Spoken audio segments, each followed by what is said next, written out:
Thank you, Eric. So when we're looking at the differences between anxiety disorders and depression type disorders, we're really looking at some symptoms that can manifest the same, but are actually quite different in nature. So when it comes to depression, it's more of a mood disorder, and it affects things like sleep, appetite, your overall mood. You're much more down, and you're much more lethargic, if you will. Whereas with anxiety, it's much more, you're experiencing an overload of sensation in some cases that is paralyzing. There's high levels of fear, high levels of worry. With depression, it's more like you have an overall state of being that you're experiencing, which is affecting different areas of your life, i.e. your sleep and your interaction with people, your social life, and then different areas of your life as you move through your day because you're depressed. Whereas anxiety is also affecting various different areas of your life, but there are more triggers. Someone can be dealing with anxiety when they get into an elevator. Boom, now they're all of a sudden experiencing those symptoms of being anxious.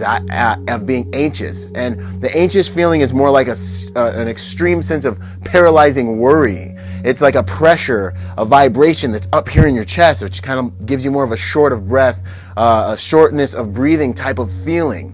Whereas when you're experiencing depression, it's just like more of a numbing type sensation. It's not really, it's more of just a numbing, detachment, more of a self-loathing, a sadness, a deep sadness and sorrow that is basically just being manifested within your body throughout your day.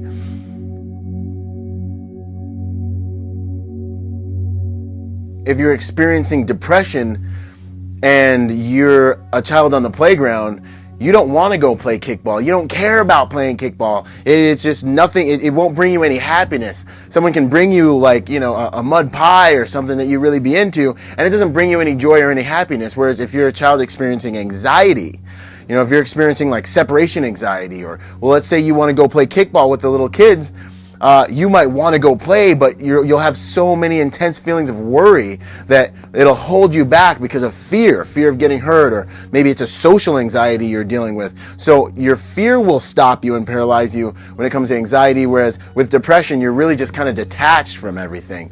And the symptoms manifest as irritability on the surface with depression, and they also can manifest as a short-tempered or irritable manifestation with anxiety. They both can manifest the same way. So sometimes you have to ask questions to really understand where the individual's at psychologically, to see where the difference is and the underlying energy that's driving the behavior.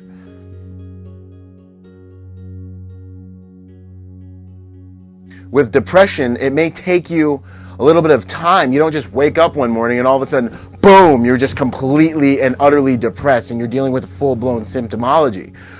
With depression, the symptoms have a tendency to escalate, to move up. It takes a little bit of time for you to you start feeling, I'm feeling kind of down, and then the symptoms start to build momentum as your day goes on, or as the week goes on, or depending on how long you're going to have your episode.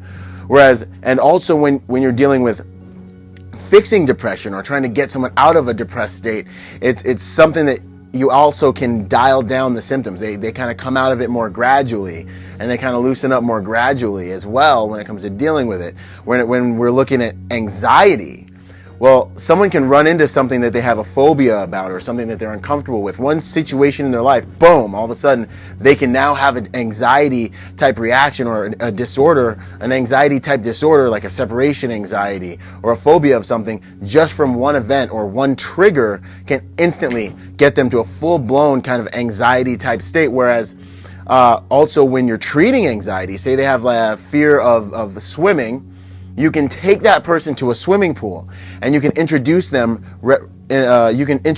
consistently to the thing that they have the anxiety around, and you can actually systematically and effectively cure someone from anxiety by reintroducing them to the thing that they fear, or the thing that triggers the anxiety, which is beautiful. Whereas with depression, it's a little bit more complicated than that, and the symptoms don't just break and go away instantaneously. They also kind of dial down. If I can say, anxiety is a little bit more logical in that there's a fear that this person perceives that is not necessarily validated and rooted in reality, but through reality you can get in there and shift and change things. Whereas with depression, it's more like a responsive feeling based on something that's already happened, that's not being dealt with properly in many cases.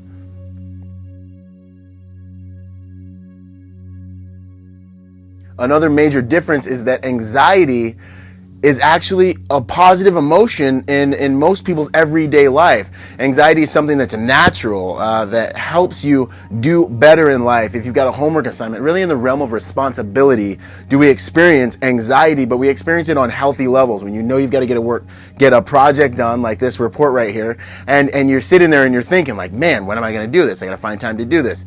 How am I going to get this done? You experience a little bit of anxiety, but that anxiety pushes you to achieve because you deal with it properly. If you really don't like anxiety, you get your homework done early, much like the other people in our group. But anyways, depression is something that is really doesn't have a place in our everyday life. There's times in life when depression is natural, when you're mourning and you fall into like a small state, when you experience loss, kind of a mourning type of emotion. You can experience depression-like symptoms, but it's a passing thing once again, and it's a less frequent emotion that doesn't necessarily propel us to be productive and really do good. So those are the primary differences between depression and anxiety.